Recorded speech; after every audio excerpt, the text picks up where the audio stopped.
Welcome to the Re-Rhythm channel. My name is Julia, and in this video I will be guiding you through a meditation practice which is called Mantra Japa. So Mantra Japa is my currently favorite meditation practice. In this practice, you continuously chant a mantra over and over and over again for a specific time period or for a certain amount of times in which you want to repeat that mantra. And that is so that your mind has something to focus on and it'll help you get into that meditative state way easier.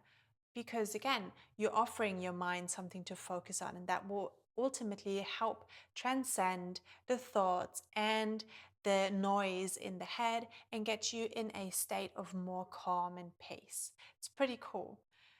The extra benefit of mantra meditation, which none of the other meditation practices have really, is that when you continuously chant a certain mantra, you actually begin to receive the energetic frequency of that mantra. Quite naturally, there's nothing else you need to do but simply chant. So if you're using a Sanskrit mantra, such as the mantra Om, which we will be working with today, you will ultimately, just by repeating it over and over again, receive the benefits, receive the effects that this mantra holds in itself. So the mantra Om stands for universal connection, connection with the universe, connection with the essence itself. And I like currently practicing with this mantra because it gives me that sense of wholeness and connection with everything that is, as well as that sense of balance and finding inner peace and calm through that. Now, for mantra meditation, you can use two different tools to work with, because at the end of the day, you don't want to sit there from 9 a.m. in the morning till 6 p.m. and chanting over and over and over again and not know what the hell is happening, right? You want to know when enough is enough. And my favorite tool is to work with mala beads. So mala beads are these type of beads, which you may have seen before because uh, spiritually enlightened people like to wear them around their necks, and there's nothing wrong with that. However, they're not so much a fashion or an accessory, rather than they're actually a meditation tool. So a traditional mala bead will have 108 beads. So the beads are these little rudraksha are what they're called. You originally get them from India or even Bali. It's a very specific holy tree in India that creates these seeds. And so you have 108 of these beads in one of the malas. And that is because 108 is a very auspicious number in Hinduism, I believe in a couple of other religions, but I'm making this up now.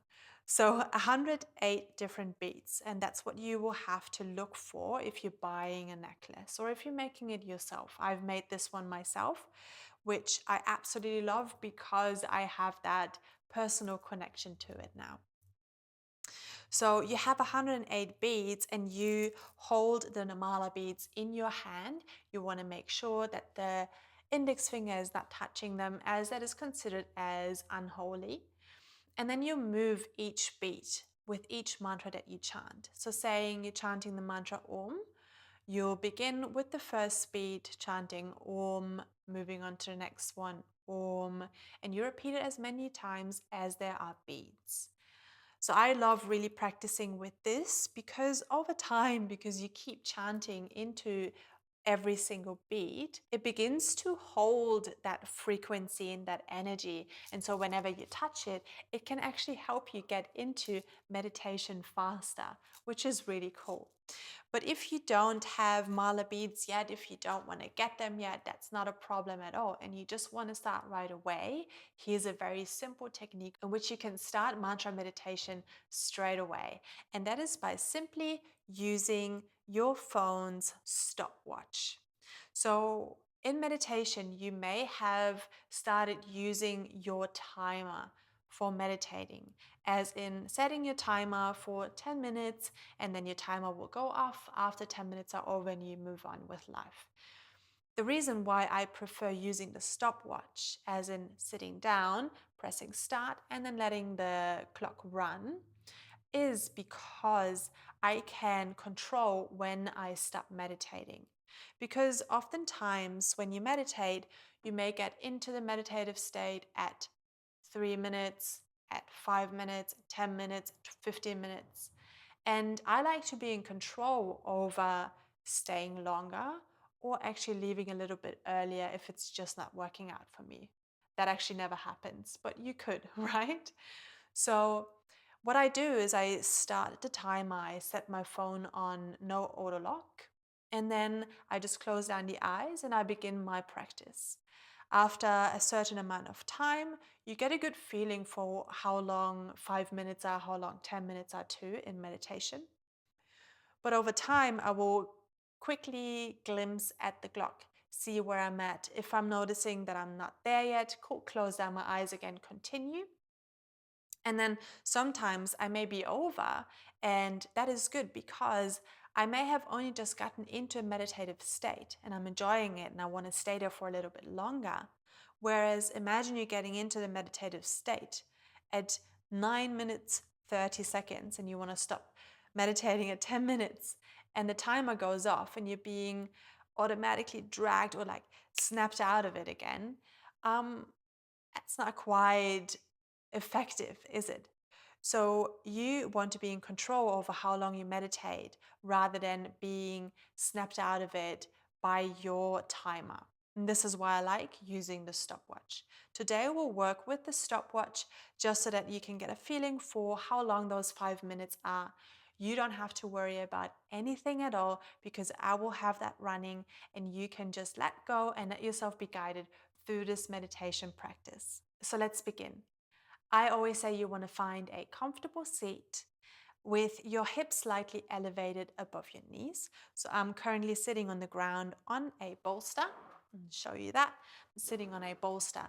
And you want to have your hips elevated above your knees because it will automatically create the natural shape of your spine. It'll make sitting a lot more comfortable. You'll find a cross-legged seat or whatever works for your legs so that you can sit comfortably. And then you can close down your eyes. And we will begin the practice of mantra japa together, chanting the mantra Om for 5 minutes. Once you close down your eyes, bring your awareness to your breath. Begin to connect to your breath first. So notice the movement of the breath in and out of the nostrils.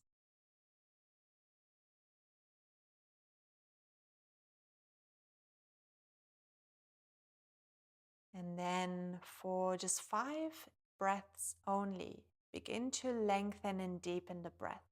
So guide your breath into the belly, let your whole belly fill up with air.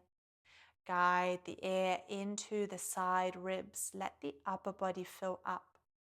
Then guide the air up into the shoulder blades, the shoulders, even up into the neck. And then slowly exhale again. Take 5 more just like that.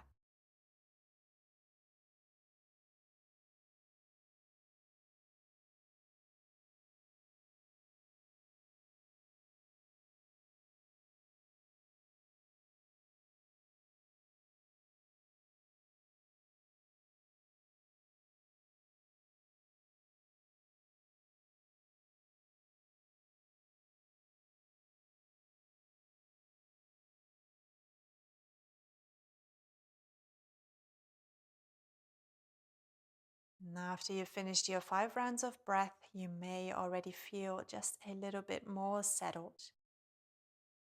And this is where we will add on the mantra chanting. So I will guide this practice. I will keep chanting for 5 minutes. You're more than welcome to join. You're more than welcome to silently repeat the mantra or simply listen.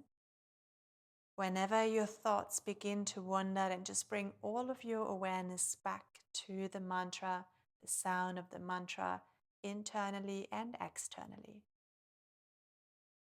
We'll begin chanting now. Take a deep breath into the nose.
Last round.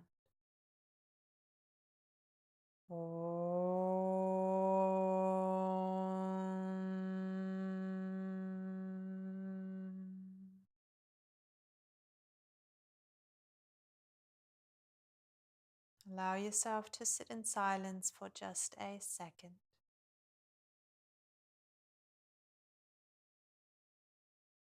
Notice the effects of the mantra meditation.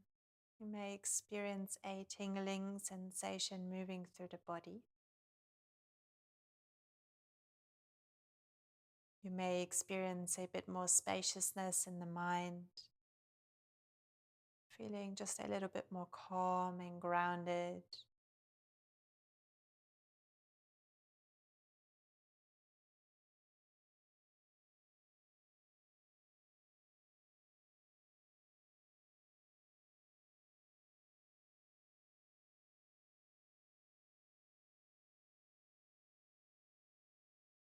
And very slowly prepare yourself to return again to the external world. Blink open the eyes in your own time and only when you're ready. So this is mantra meditation. It is as simple as that. You can replace the mantra Om with any other mantra that suits you. You can even make up your own mantra, something that you would like to call in, something that you'd like to focus on. It can be a simple word such as concentration or focus, and you repeat that word over and over again. You can really make it your own practice according to what works for you and what you need. You can most obviously make this practice as long as you like or as short as you like. I do recommend practicing for at least 5 minutes. It's quite a good time to get into it in the first place, to give your body some time and space to relax and to settle. And I don't know if you've noticed, I didn't notice that 5 minutes went past that quickly. So it is a good time to begin with.